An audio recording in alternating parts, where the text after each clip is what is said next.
સુરેન્દ્રનગરના થાનગઢમાં પીવાના પાણી માટેના સફેદ માટલાઓનું ઉત્પાદન કરતા અને માટલા બનાવતા કામદારો ચિંતામાં મુકાઈ ગયા છે। તેમની ચિંતાનું કારણ છે સોશિયલ મીડિયામાં વાયરલ થયેલો એક મેસેજ, જે મેસેજના કારણે તેમનો ધંધો છેલ્લા 1.5 મહિનાથી બંધ થઈ ગયો હોવાનું તેઓ જણાવી રહ્યા છે।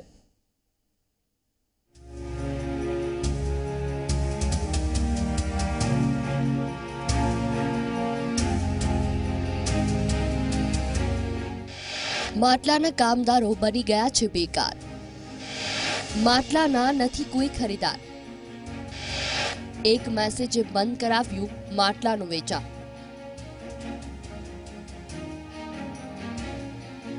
અવનવા આકર્ષક રંગે રંગાયેલા માટલા, જે માટલા વેચાણ માટે બોક્સમાં પેક પણ થઈ ગયા છે, પરંતુ આ માટલા લેવા માટે હાલ કોઈ ગ્રાહકો તૈયાર નથી, કારણ કે સોશિયલ મીડિયામાં એક મેસેજ વાયરલ થયો।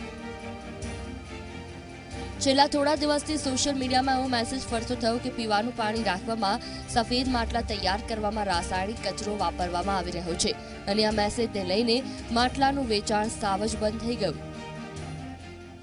આવા ખોટા મેસેજથી અમારા 150 ફેક્ટરી આ જે સફેદ માટલા બનાવે છે તે છેલ્લા 1 મહિનાથી બંધના આરે પડી છે। માલ વેચાતો જ નથી।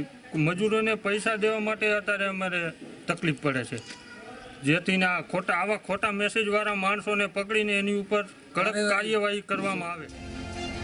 સુરેન્દ્રનગર જિલ્લામાં 150 જેટલા નાના કારખાનામાં આવા માટલા બનાવવામાં આવે છે। અહીંયા આશરે 2000 જેટલા કામદારો કામ કરે છે।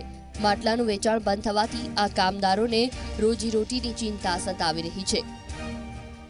મેસેજ વાયરલથી આશરે અહીંયા 150 જેવા ગૃહ ઉદ્યોગો જેને કહેવાય એવા ગૃહ ઉદ્યોગો આ માટલાના ચાલી રહ્યા છે।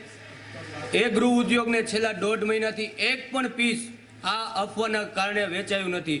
એક ગૃહ ઉદ્યોગમાં આશરે 10 લોકોને રોજીરોટી પૂરી પડતી હોય છે, જેમાં છેલ્લા 1.5 મહિનાથી આશરે 1500 થી 2000 મજૂરો આ ઉદ્યોગના બેકાર બન્યા છે।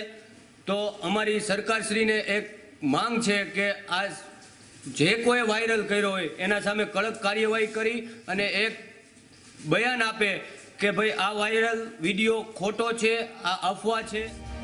કારખાના માલિકનું કહેવું છે કે અહીંયા જે માટલા બનાવવામાં આવે છે તેમાં આસપાસની જમીનની માટી જ વપરાય છે અને પછી તેના પર કલર કરવામાં આવે છે।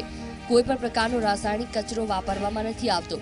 મેસેજ જેણે પણ વાયરલ કર્યો હોય તેની સામે સાયબર એક્ટ હેઠળ ગુનો નોંધવાની પણ કારખાના માલિકોએ માંગ કરી છે। સચિન પીટવા સાથે બ્યુરો રિપોર્ટ, ઝી મીડિયા।